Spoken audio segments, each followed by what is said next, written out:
Dios les bendiga, queridos hermanos y amigos. Hoy domingo 13 de junio de 2021, en el culto de la Iglesia Bautista del Barrio Norte, vamos a compartir un texto de la Carta de Santiago que es muy práctico para los tiempos que estamos viviendo. Lo he titulado Fe en tiempo de pandemia, que es el mal que está pasando a la humanidad en este tiempo. Desde el año pasado, ya vamos 15 meses, con controles, con cuarentena, con templos cerrados,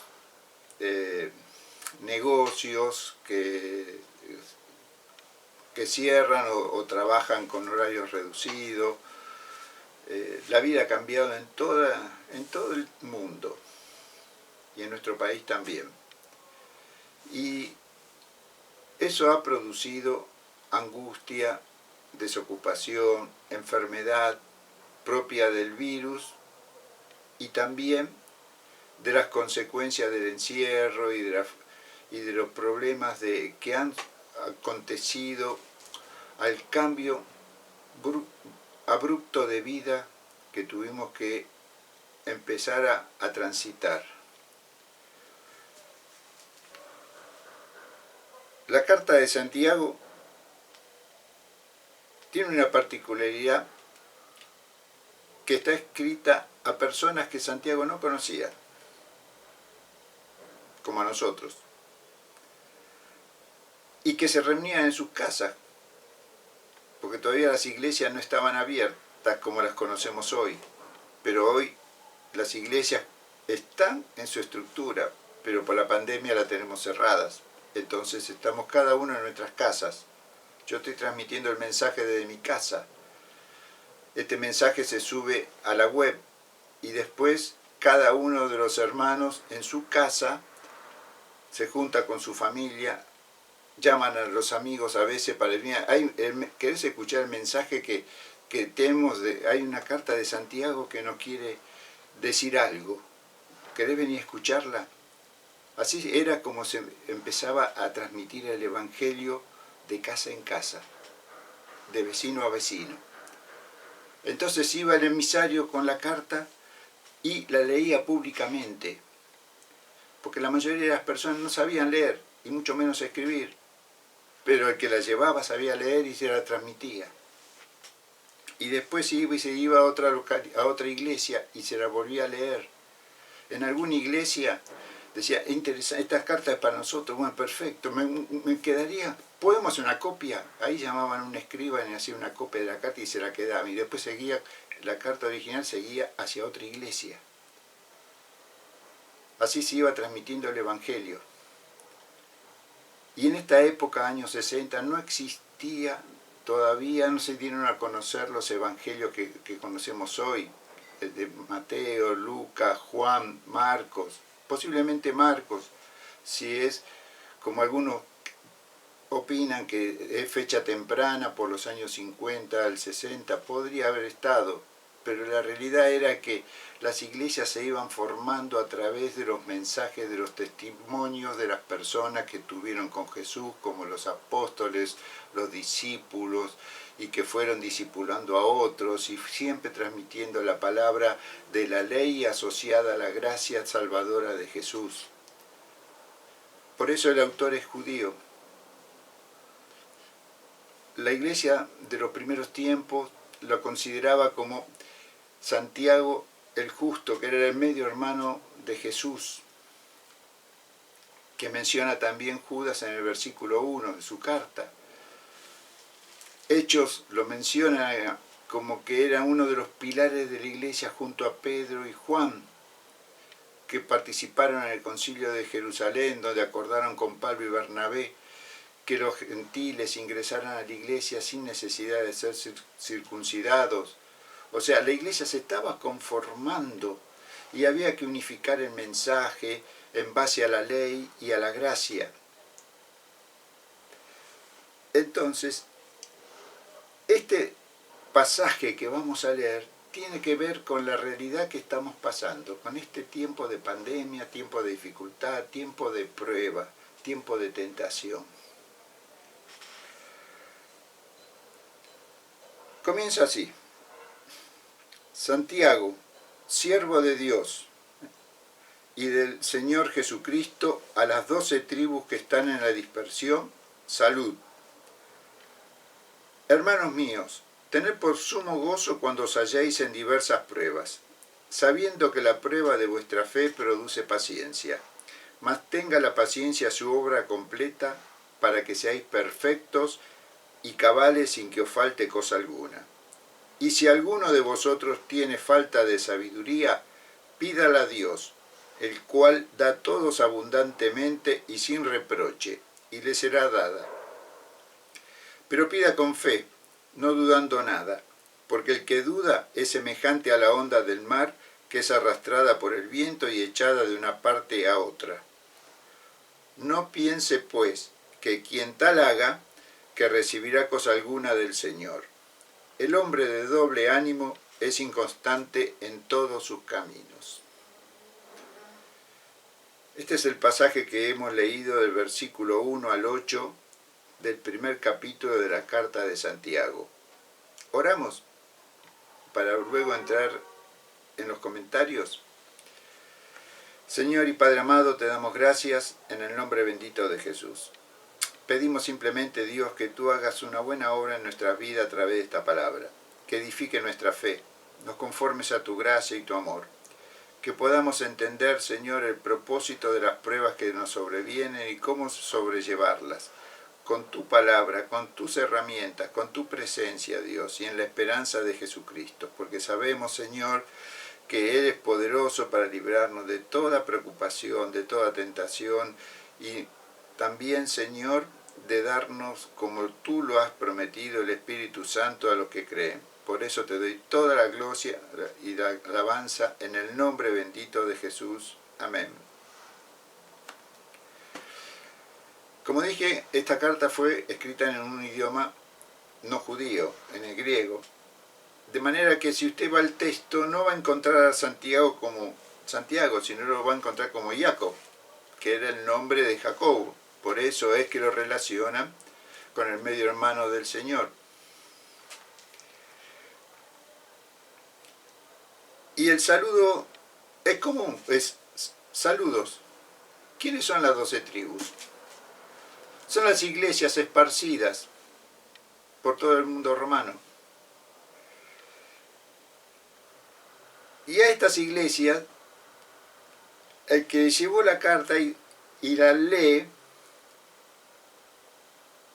le dice: hermanos míos, tened por sumo gozo cuando os halléis en diversas pruebas. Es increíble, ¿no? O sea, cuando yo estoy con pruebas, tengo que estar alegre. La palabra no dice alegre, dice gozo. Es algo mucho más profundo. Sabiendo que la prueba de vuestra fe produce paciencia. Y aquí hay un interrogante. ¿Por qué 2 veces prueba? En nuestro idioma prueba es prueba. Pero en el griego prueba no. Es dokimion. Y peirasmos es tentación. Una prueba que viene como producto de la tentación.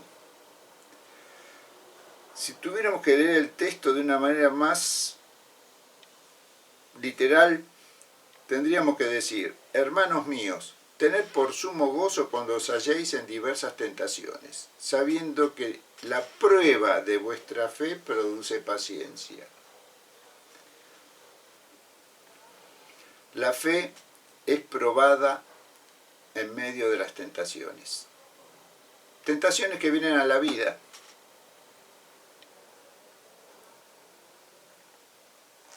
Y esas tentaciones buscan minar la fe que tenemos en las promesas de Dios y en su gracia salvadora. Operan sobre algo muy profundo del ser humano, la vieja naturaleza.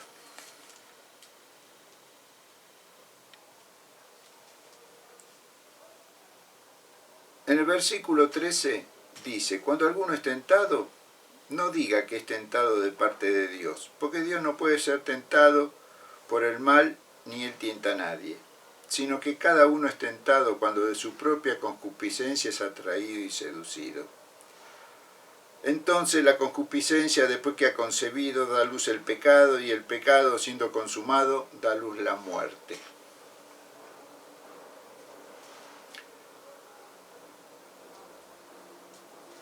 Este es el objetivo de la tentación que viene del enemigo, el diablo, el acusador de nuestra alma, de nuestra fe.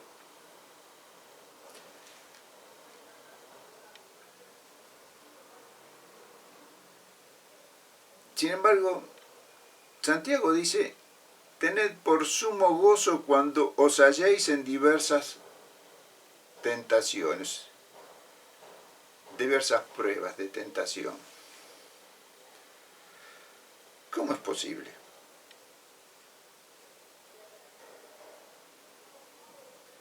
¿Por qué? Tal vez la respuesta la podamos entender cuando, a continuación, en el versículo 16, después de haber dicho de dónde vienen las tentaciones, cómo se produce la tentación, cómo uno le abre la puerta en su interior, dice: toda buena dádiva y todo don perfecto desciende de lo alto, del Padre de las luces, del cual no hay mudanza ni sombra de variación. Él, de su buena voluntad, nos hizo nacer por la palabra de verdad para que seamos primicias de sus criaturas. Cuando llegamos a comprender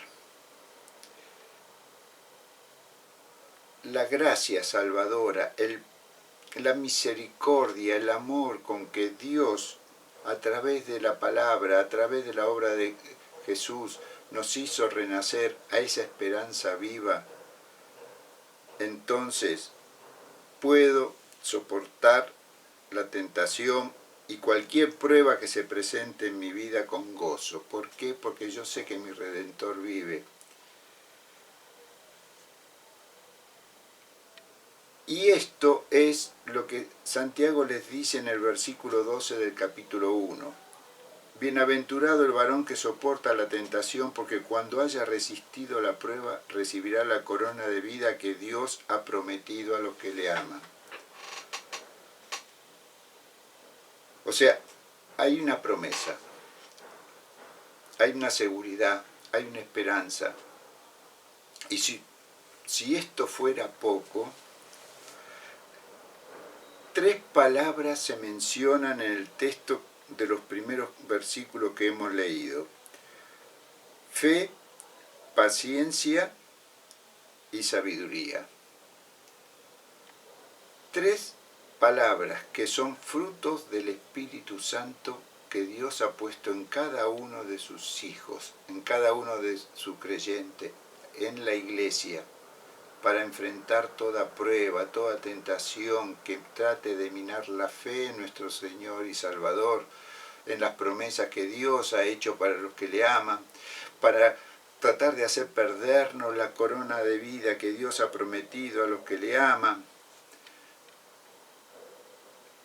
Y cuando empiezo a ver esa verdad, a comprender, a agarrarme de las promesas de Dios, de las palabras, esa palabra no queda en el tintero, no queda en el papel, sino que forman parte de mi vida, fluyen como la sangre dentro del cuerpo y da vida, entonces con gozo yo enfrento toda dificultad que quiera venir a mi vida. Aún el encierro en medio de la pandemia, aún cuando mis hijos no van a la escuela porque está cerrado y tienen que aprender desde la web, y el que no tiene elementos, lamentablemente, pareciera que termina en la ignorancia, pero Dios va a dar la salida a cada uno de nosotros en la medida que nosotros acudamos a Él. ¿De qué manera tenemos que acudir a Él? Bueno, Santiago lo dice claramente: si alguno tiene falta de sabiduría, pídala a Dios, y Él la da abundantemente y sin reproche. Pero pídala con fe, no dude, porque si duda es como la onda del mar, va a terminar en la arena y desaparece.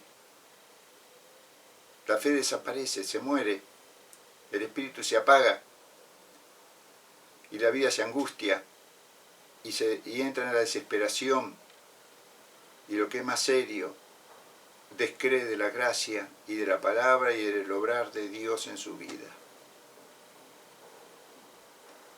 Esto es un tiempo de prueba.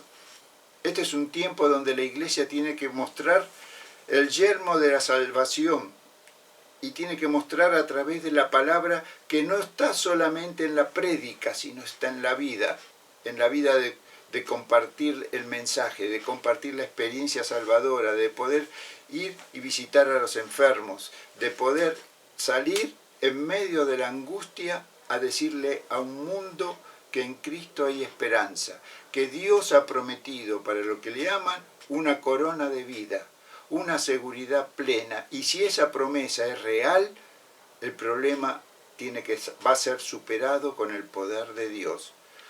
¿Cómo lo voy a resolver lo que estoy pasando en mi vida? Estoy sin trabajo, ¿cómo lo voy a hacer?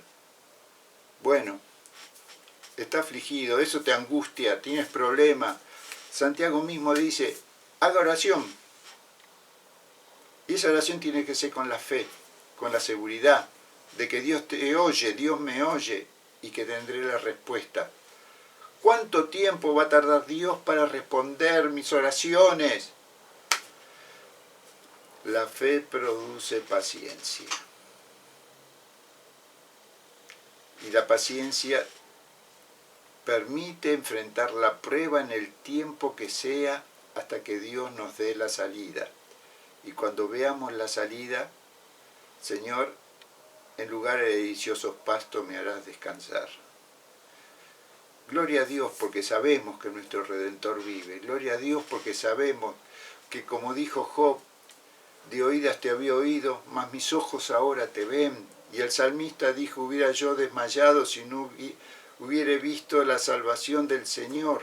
La sabiduría es necesaria para poder comprender el tiempo que vivimos, para poder entender si lo que está pasando es una prueba real, que Dios me está tomando examen a ver la fe que tengo, como cuando el Espíritu lo llevó al desierto a Jesús para ser tentado, para ser probado. Esa es la prueba en que Dios está probando la fe. Como para también discernir si la prueba es una tentación, como cuando el diablo en medio del desierto le dijo, le mostró todos los reinos del mundo y le dijo, todo esto es tuyo, toda esta riqueza, si tan solo me adorares. Si Jesús le hubiera dicho sí a esa propuesta, seguramente no hubiera muerto en la cruz. Sus problemas económicos hubieran resuelto por un tiempo, el tiempo que Dios le dé de vida. Pero como Él era Dios, y aún se humilló a sí mismo, le dijo, no tentarás al Señor tu Dios. Y el resultado fue que el diablo se dejó por un tiempo, dejó de tentarlo. Y luego venían ángeles y le servían. Con la sabiduría, hermanos, que viene de Dios, no con lo que podamos aprender en las clases, en las escuelas, en las prédicas, sino lo que buscamos en oración para lo que necesitamos resolver, el problema de vida que tenemos presente, nos dará las herramientas para poder discernir entre lo bueno, lo malo y escoger lo bueno. Porque lo bueno, todo lo que es de buen nombre, toda buena dádiva viene de Dios, el Padre de las luces, en el cual no hay ninguna mutación ni cambio. Es el mismo que nos hizo renacer para una esperanza nueva, a través de esa palabra que nos alienta, nos motiva y nos cautiva el corazón. Santiago nos trae ejemplos de personas que padecieron como padecemos nosotros, y aún más, como el caso de Job. Lo dice en el capítulo 4, verso 10 y 11. Hermanos míos, tomad como ejemplo de aflicción y de paciencia a los profetas que hablaron en nombre del Señor. He aquí tenemos por bienaventurados los que sufren. Habéis oído de la paciencia de Job y habéis visto el fin del Señor, que el Señor es muy misericordioso y compasivo. El autor de los Hebreos dice que teniendo una tremenda nube de testigos, corramos con paciencia la carrera que tenemos por delante, puesto los ojos en Jesús, el autor y el consumador de la fe.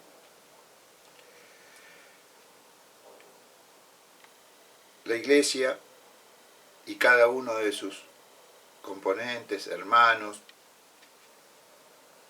tiene que tener la certeza de que cuando estos tres dones del Espíritu empiezan a trabajar en su vida por la fe en Jesucristo, la fe, la paciencia y la sabiduría, Dios le dará la salida a cada una de las dificultades que se nos presentan en la vida. ¿Por qué? Porque como el Padre ama a su Hijo, Dios, al habernos adoptado como hijos por la obra de Jesucristo, todo lo bueno, todo lo que es de buen nombre, nos lo va a dar porque viene de lo alto, del Padre de las luces, que nos hizo renacer por la palabra de verdad para que seamos primicia de su criatura. Creemos en lo que Dios nos promete, creemos en lo que Dios hace, creemos en los testimonios de aquellos que nos precedieron. Que así sea para nuestro beneficio y para la gloria de Dios. Oramos. Padre bendito, en el nombre de Jesús te damos gracias. Hemos hablado, Señor, sobre pruebas, tentaciones, fe, esperanza, paciencia, sabiduría.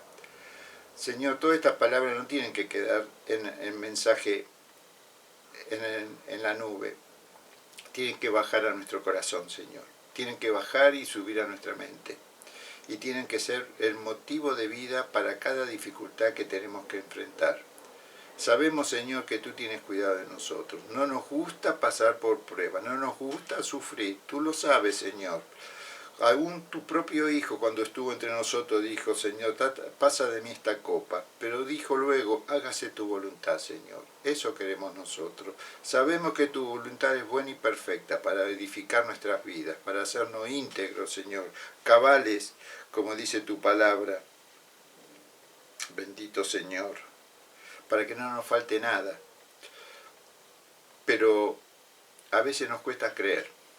Y por eso te ruego, Señor, alimenta nuestra fe a través de la palabra, a través de los hermanos que den testimonios del obrar de Dios en sus vidas. Enséñanos a escucharlo, Señor. Enséñanos a hablar también por lo que tú has hecho en nuestra vida para poder alentar a otros en medio de este tiempo de dificultades. Que tu iglesia se levante, Señor, y resplandezca como luminaria para que el mundo vea que hay esperanza, que hay seguridad, que hay bendición, porque tú vives, Señor, tú reinas y tú vuelves, Jesús. Te damos toda la gloria en el nombre de Jesús, Padre eterno, y te alabamos en esta mañana. Bendito Dios. Amén. Que el Señor le bendiga, los guarde y los proteja en esta bendita semana que estamos por comenzar. Para la gloria de Dios. Adiós. Amén.